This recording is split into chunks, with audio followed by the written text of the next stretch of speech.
నమస్తే అండి. ఈ రైస్ కుక్కర్కి మీ అందరూ ఎన్ని డౌట్లు అడుగుతున్నారో, పద్మాంటి గ్లాస్ బియ్యానికి నీళ్ళు ఎన్ని పోస్తారు అని.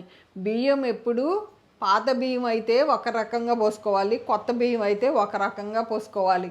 మీకు తెలుస్తుంది. ముద్దగా అయిందనుకోండి, నీళ్ళు 1, 2 అట్లా పోసుకుంటాం. నేనైతే నాది పాత బియ్యం. పద్మాంటి నువ్వు వాడే బియ్యం ఏంటి అని అడుగుతున్నారేమో. లలిత బ్రాండ్ రైస్ వాడుకుంటాం మేము. నాకు అది నచ్చింది, అదే వాడతాను. 1కి 2.5 నీళ్ళు పోసుకుంటున్నాను నేను రైస్ కుక్కర్లో అయితే. కుక్కర్లో అయితే 1కి 2 బావు అట్లా పోస్తాను. కొంచెం మెత్తగా, మరీ మెత్తగా ఏం కాదు, పొలుగ్గా ఉంటుంది. అడుగున ఎన్ని నీళ్ళు పోస్తావు అని అడిగారు. ఇలా పప్పు పెట్టినప్పుడు ఈ గ్లాస్తో 1.5 నీళ్ళు పోస్తా. అడుగున నీళ్ళు పోసి నేను రైస్ గిన్నె పెట్టుకుంటాను. ఈరోజు కందిపప్పు, కోడిగుడ్లు అన్నీ ఇట్లా పైన గిన్నె పెట్టుకుంటానండి. నాకు మనకి ఏమో ఎప్పుడు ఏది వస్తుందో తెలియదు కదా, గ్యాస్ జాగ్రత్తగా వాడుకుందాం అని చెప్పి ఈ పద్ధతి వాడుకుంటున్నాను నేను. మీ అందరూ అడిగిన డౌట్లకి నేను వీడియో రూపంలో చెబితే బాగుంటుంది. ప్రతి ఒక్కరికి కామెంట్ రాస్తున్నాను, అయినా అడుగుతున్నారు. ఇంకోటి ఎక్కువ అడుగుతున్న క్వశ్చన్ ఏంటంటే, మామిడి చెట్టు కాయ అని అడుగుతున్నారు. దాని పేరు మంజీరా మామిడి అండి. అది ఇదిగోండి. ఈరోజు అన్నము, పప్పు, ఇటు రండి, బెండకాయ ఫ్రై అండి. ఇట్లా ఈ మూగుడిలో బెండకాయ ఫ్రై చేస్తే, బెండకాయలేంటి దొండకాయలేంటి ఏదైనా ఈ మూగుడిలో సూపర్గా అవుతుంది. ఇంకంతే, మంచిగా సిమ్లో పెట్టుకుంటాను, మూత పెడతాను. ఉప్పు, పసుపు వేసాను. ఇదిగోండి, ఇలా ఫ్రైలకి నేను మీకు చూపించాను ఇగురు కారం. మన వెల్లుల్లి, జీలకర్ర, ఎండుమిరపకాయలు, ఈ కారం వేసుకుంటా. మంచిగా టేస్ట్ బాగుంటుంది, రుచిగా ఉంటుంది. ఈ మిరపకాయలు కారం తక్కువ ఉందండి, భలే ఉంది అసలు టేస్ట్. ఫ్రై చేస్తుంటే ఎంత బాగుంది అంటున్నారు అసలు అంకుల్ వాళ్ళు అందరూ. అంతే,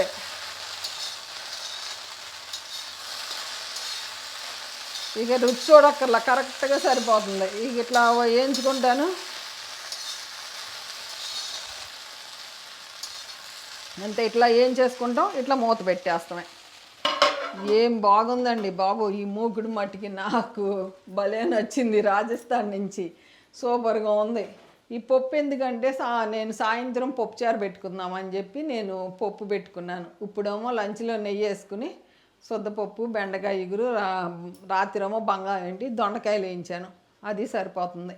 సాయంత్రం లైట్గా పప్పుచారు కాసేస్తా, మంచిగా ఉంటుంది. ఓకేనా? ఇంకే డౌట్లు ఏమన్నా ఉన్నాయేమో చెప్పండి. కందిపప్పు కూడా ఎంత బాగా ఉడికిపోతుందో చూడండి. ఇదిగో వామ్లోకి వచ్చింది, చక్కగా ఉడికిపోతుంది. ఇంకొంచెం సేపు ఉంచుతా. పద్మాంటి ఇట్లా వామ్లోకి వచ్చినాక ఎంతసేపు ఉంచవచ్చు అన్నారు. నేను ఒక్కొక్కసారి బయటికి వెళ్ళిపోయి 2-3 గంటల తర్వాత వచ్చినా కూడా వామ్లోనే ఉంటుంది. అన్నం అయితే మాడదు, వేడిగా ఉంటుంది. నాకు వేడి అన్నం అట్లా అలవాటు. వేడి అన్నంలో కూరలు వేసుకుని తింటాం, అందుకని ఇట్లాగే ఉంటుంది. అదిగోండి, నీళ్ళన్నీ అయిపోయినాయి. ఇదిగోండి, ఇంకొంచెం సేపు ఉంచేస్తే చక్కగా ఉడికిపోతుంది. ఈ నీళ్ళు కూడా ఎగిరిపోతాయి ఇంకా మంచిగా. నేను కందిపప్పుకి 1కి 2 నీళ్ళు పోసా. అది వాములోకి వెళ్ళిపోయింది కదండి. నేను ఒక 20 నిమిషాలు అటు ఇటు బెండకాయ కూర అయిపోయి అన్నీ తీసేసుకుని పక్కన పెట్టుకుని మీకు చూపిస్తానికి వచ్చాను. మేము అప్పుడే భోంచేయం, కానీ పప్పు ఎట్లా ఉడికిందో చూడండి. ఇదిగోండి, మనం బయటికి వెళ్తున్నప్పుడు చక్కగా పప్పు ఇట్లా, ఇదిగోండి, ఇంకా మెత్తగా అయిపోతుంది. పప్పు గుత్తితో మెదిపేయచ్చు. కొంచెం ఉప్పును, మనం అన్నంలో తినాలంటే ఉప్పు, కొంచెం నెయ్యి వేసేసుకోవచ్చు.